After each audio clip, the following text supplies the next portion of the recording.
Autumn had painted Montreal in vibrant hues of red, orange and gold. Crisp air carried the scent of maple and distant bonfires. Emily, a newcomer to the city, reveled in the beauty of it all. The Plateau neighborhood, with its colorful row houses and lively atmosphere, was her new haven. She had moved to Montreal after a painful breakup, hoping to start afresh. The city, with its European charm and creative energy, felt like the perfect place to heal and rediscover herself. Each morning, Emily explored the charming streets, discovering hidden cafes and vintage shops. She found solace in the rhythm of the city, a comforting contrast to the turmoil within. Montreal was a balm for her wounded spirit, offering a sense of possibility and a chance at a fresh start. As the days grew shorter, Emily sought refuge in the cozy corners of local cafes. She filled her afternoons with books, her constant companions, and the rich aroma of freshly brewed coffee. In these moments of quiet reflection, Montreal began to feel like home. Emily found comfort in her solitude, exploring the city's art galleries and museums. She wandered through the Montreal Museum of Fine Arts, losing herself in the brushstrokes of the masters.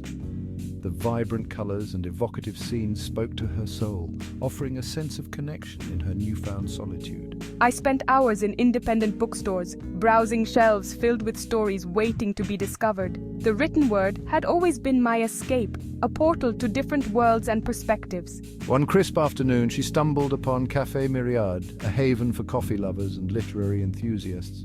The aroma of freshly roasted coffee beans filled the air, mingling with the soft murmur of conversations and the gentle clinking of cups.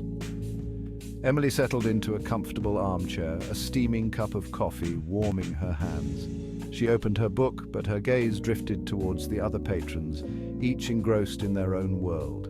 Among them, a young man caught her eye.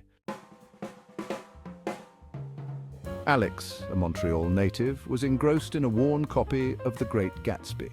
The cafe, with its warm ambience and literary clientele, was his sanctuary. He found solace in the familiar rhythm of the city, its energy pulsing through him like a heartbeat. Alex had always been drawn to stories, finding solace and inspiration in the lives of others. Books were his constant companions, their pages filled with adventures, dreams, and reflections of the human experience. He loved how Montreal embraced its dual heritage, seamlessly blending French and English, old and new.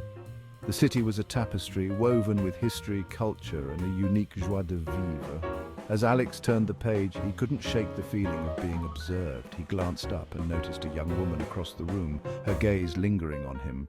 Her eyes, filled with a mix of curiosity and warmth, held his for a moment. And Emily felt a blush creep up her cheeks as their eyes met. Mustering her courage, she smiled shyly at the handsome stranger. To her surprise, he returned the smile and closed his book, marking his place with a finger. Emily couldn't help but notice he was reading The Great Gatsby. It was one of her favorites. It turned out to be his favorite too. Fitzgerald's prose was simply magical to him, and just like that, a conversation sparked between them, fueled by their shared love for literature. They discussed their favorite characters, the symbolism of the green light, and the allure of the jazz age. Emily found herself drawn to Alex's passion for books and his insightful observations.